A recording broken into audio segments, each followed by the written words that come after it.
नमस्कार, आप देख रहे हैं भारत न्यूज टीवी खबरों की पड़ताल में हूं आपके साथ अंशु शर्मा।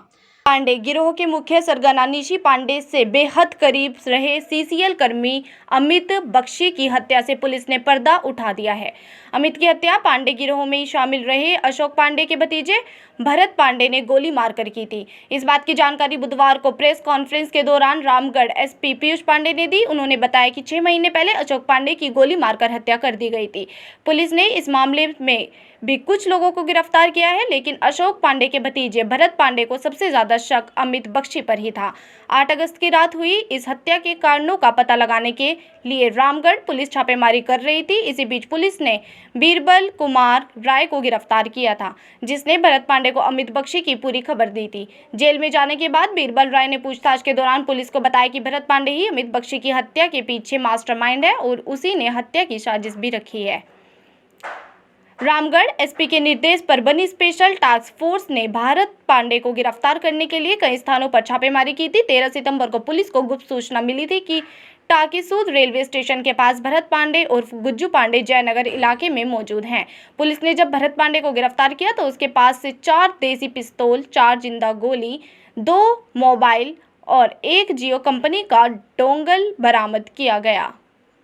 रामगढ़ एसपी पीयूष पांडे ने बताया कि भरत पांडे मात्र 26 वर्ष का है, लेकिन उसका एक आपराधिक इतिहास रहा है। उसने 15 वर्ष की उम्र में ही हाथों में हथियार उठा लिया था। उसके खिलाफ वर्ष 2011 में ही पतरातू थाने में कांड 248 अबलॉकिंग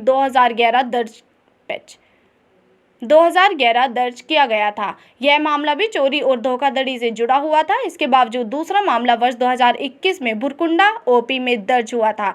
इस मामले में उसके खिलाफ आर्म्स एक्ट के तहत प्राथमिकी दर्ज की गई थी। इसके बाद उसने कभी पीछे मुड़कर कदम नहीं देखा। हथियार के दम पर ही इसने अमित बख्शी की हत्या कर दी। अगस्त की मध्य रात्रि में अमित बख्शी की भुरकुंडा थाना क्षेत्र में गोली मारकर हत्या कर दी गई थी। उसके संबंध में एक कांड दर्ज किया गया था और एक एसआईटी का भी गठन किया गया था। उसके बाद लगातार इस केस में अभियुक्तों की गिरफ्तारी के लिए छापामारी हो रही थी।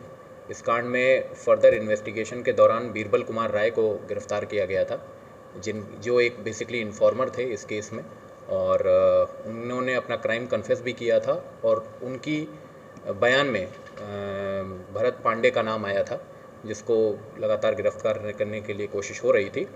फिर 13 सितंबर को एक गुप्त सूचना के आधार पर हम लोग को पता चला कि भरत पांडे के वेयरअबाउट्स कहाँ हैं, और उसके आधार पर एक टीम ने, जो हमारी छापामारी टीम थी, उसने टोकीसूद रेलवे स्टेशन के पास भरत पांडे को गिरफ्तार किया। और वहाँ पर उनकी जब तलाशी ली गई तो कई आग्नेयास्त्र, 4 वेपन, उसमें से 4 जो हैं वो देसी पिस्टल तरीके हैं, डिफरेंट कंट्रीज़ में मेड हैं पर वो देसी पिस्टल की तरह दिखते हैं। उसके साथ ही 4 गोली हम लोग को बरामद हुई है, एक डोंगल बरामद हुआ है और 2 मोबाइल हम लोग को बरामद हुआ है, जिसको विधिवत तरीके से जब्त कर दिया गया है।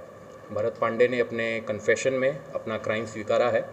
इसमें अगर अन्य अपराधियों की संलिप्तता है तो उस पर भी अभी अनुसंधान चल रहा है और जल्दी ही उन लोग को भी हम लोग गिरफ्तार करेंगे। मारने की वजह क्या थी सर?